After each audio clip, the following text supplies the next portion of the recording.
तो बच्चों आप सभी का स्वागत है गुरु कृपा क्लासेस में। कुछ एमसीक्यूज हम डिस्कस कर चुके हैं और आगे के एमसीक्यूज अब हम डिस्कस करने वाले हैं, ठीक है। तो देखिए अगला एमसीक्यूज जो है बच्चों हमारे पास, जो 11th एमसीक्यूज है हमारे पास, वो हमें क्या बोल रहा है, ठीक है।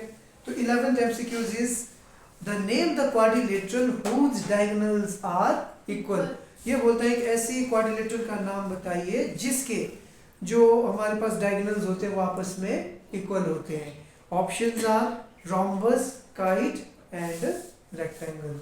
तो क्या होता है बच्चों हमारे पास रेक्टेंगल। जो रेक्टेंगल होता है, देखो रेक्टेंगल कैसा होता है हमारे पास, ऐसे ही होता है ना।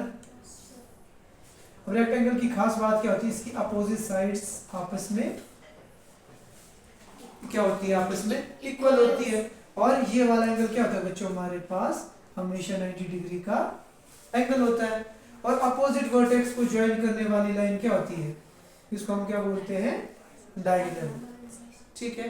तो ध्यान से देखो, अगर ये भी क्या होगा हमारे पास 90 डिग्री का और ये भी क्या होगा हमारे पास 90 डिग्री का, तो इसका मतलब अगर देखो इसमें पाइथागोरस थ्योरम पढ़ी थी ना हमने, अगर मैं क्या करूं इसका स्क्वायर प्लस इसका स्क्वायर करूं वो किसके बराबर होगा, इसके बराबर। और इसका स्क्वायर प्लस इसका स्क्वायर करूंगा वो भी किसके बराबर होगा, इसके बराबर। मतलब यही वैल्यू मिलेगी ना मुझे, समझ रहे हो। और उसी तरीके से देखो अगर अब मैं क्या कर दूं, अब ये वाली ट्रायंगल पकड़ू, साइड कोई चेंज हुई क्या, साइड तो वही रही ना हमारे पास, समझ रहे हो। तो इसलिए हम बोलते हैं कि जो हमारे पास रेक्टेंगल होते हैं उसके जो दोनों के दोनों डायगोनल्स क्या होते हैं आपस में इक्वल। तो राइट आंसर क्या हुआ इसका, रेक्टेंगल। क्लियर है, ओके जी। देन अगला क्वेश्चन देखते हैं। अगला क्वेश्चन है, ये बोलता है प्रोडक्ट ऑफ 4 एंड 7p। ये बोलता है कि हमारे पास क्या है, एक 4 और हमारे पास क्या है 7p। ये बोलता है कि इनका प्रोडक्ट हमारे पास क्या होगा, क्या होगा। ऑप्शंस है बच्चों आपके पास 28p, ठीक है। और अगला है हमारे पास 47p और एक है हमारे पास कितना, ये बोलता है 28, p। तो हमेशा हम लोगों ने पढ़ा है कि भाई जब कभी भी हम क्या करते हैं, कांस्टेंट टर्म और वेरिएबल टर्म को आपस में मल्टीप्लाई करते हैं, सबसे पहला काम क्या होता है, साइंस को मल्टीप्लाई करना। Plus plus plus plus plus क्या होता है हमारे पास, प्लस होता है। इसका मतलब जितने भी ऑप्शंस हैं लगभग सारे देखने में ठीक है। उसके बाद अगला काम क्या होता है, इन साइंस को आप मतलब नंबर्स को हमने क्या करना आपस में मल्टीप्लाई। 4 7 28। इसका मतलब या तो ये हो सकता है आंसर या तो ये हो सकता है। अगला काम क्या होता है, अगर यहाँ पे कोई भी वेरिएबल नहीं है तो उसको हम क्या लिखते हैं, एज इट इज। तो राइट ऑप्शन क्या हो जाएगा हमारे पास 28p। समझ में आया ना। अब दुनिया का कोई भी क्वेश्चन आ जाए, इसके अलावा मैं एक दूसरा क्वेश्चन देता हूँ आप लोगों को। 7 मल्टीप्लाई, चलो मैं लिख लेता हूँ 8 और मल्टीप्लाई बाई -7s। तो आंसर क्या आएगा हमारे पास, सबसे पहले क्या करोगे आप, साइंस को multiply, plus minus minus, then उसके बाद क्या करेंगे नंबर्स को, 8 7 56 और लास्ट क्या आ जाएगा बच्चों आपका कांस्टेंट टर्म, ठीक है। अगर बाई चांस यहाँ पे क्या होता है s लिखा होता तो क्या हो जाता है, s into S is s की पावर 2s स्क्वायर। क्लियर है बात, समझ में आया सबको। तो राइट ऑप्शन क्या आ जाएगा बच्चों हमारे पास इसका 28pa, ठीक है। अगला देखिए आप लोग, अगला हमारे पास देखो एक्स वाई, आपको पूछ रहा है प्रोडक्ट आपने फाइंड करना है x y comma y z comma z x.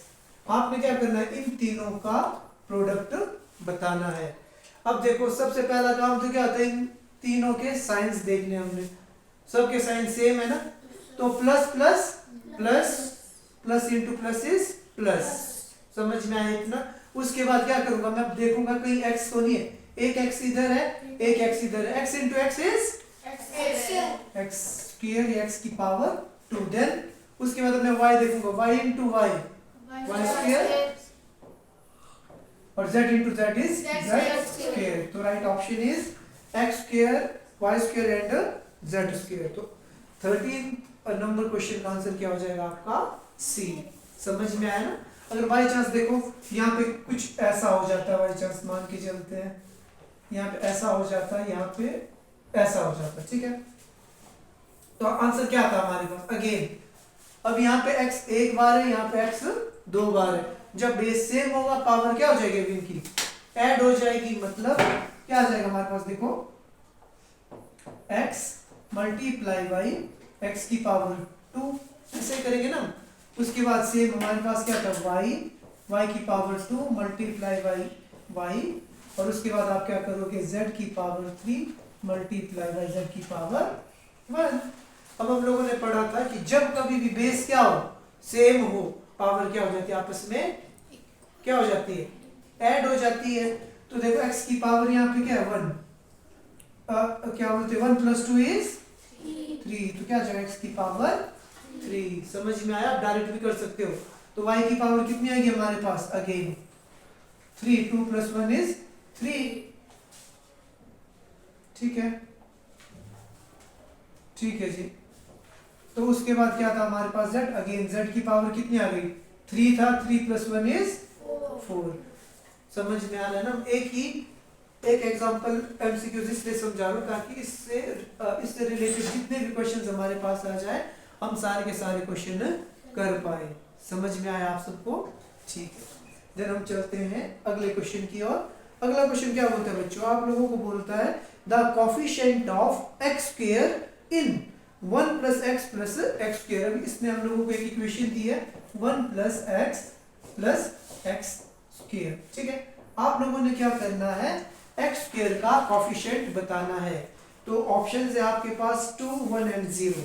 Options are 2, 1, 0। बताइए इन तीनों में क्या होगा इसका आंसर? कोफिशिएंट का मतलब क्या होता है? सबसे पहले देखिए कौन से टर्म में x स्क्वायर लिखा हुआ है। पहली वाली में, दूसरी की तीसरी में, थर्ड वाले में लिखा है ना। कोफिशिएंट का मतलब होता है जिसका भी कोफिशिएंट पूछा हो उसके ऊपर हाथ रख लो। इस पे हाथ रखा तो क्या दिख रहा है मुझे? ऐसा नहीं, यहाँ पे मैंने हाथ रख दिया, x स्क्वायर के आगे क्या दिख रहा है आप लोगों को? यहाँ पे क्या दिख रहा है? इसके ऊपर हाथ रख दिया, कोई नंबर तो नहीं दिख रहा है? नहीं दिख रहा है ना? It means right answer is 1। समझ में आया? नहीं आया आप लोगों को?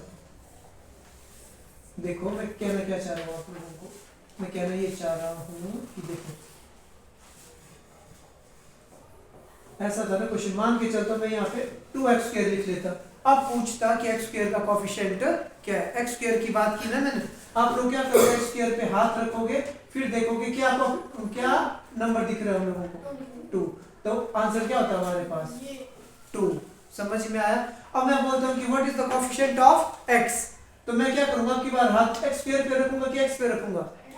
x पे हाथ रखा, क्या दिख रहा है मुझे यहाँ पे? इस 1 की बात नहीं करनी, यहाँ पे देखना कुछ नहीं है, मींस कोफिशिएंट इज 1। क्लियर है बात? और कई बार ऐसा होता है कि चलो मैं इसको ना ऐसा कर देता हूँ, एक और क्वेश्चन कर देते हैं। मैं लिख लेता हूँ x की पावर 4 - 5। अब मैं पूछता हूँ आप लोगों को question x what is the coefficient of x की पावर 4। तो आप क्या करेंगे? x 4 पे हाथ रखेंगे, कौन सा नंबर दिख रहा है आप लोगों को? 5। कैसा? 5 -5। तो कोफिशिएंट क्या होता है हमारे पास? -5। समझ में आ रही है बात? मतलब जिस भी हमारे पास कोई भी इक्वेशन दी हो, जिसका भी कोफिशिएंट पूछा हो, उसी टर्म में देखना आपने, उसके ऊपर हाथ रखना और देखना उसी टर्म में क्या नंबर दिख रहा है हम लोगों को। पॉजिटिव दिख रहा है, नेगेटिव दिख रहा है, जो भी दिख रहा है। क्लियर है बात? समझ में आ गया? इस क्वेश्चन में क्या था आंसर हमारे पास? 1। क्लियर है बात? ठीक है, देन अगला देखते हैं हम लोग। अब हम लोग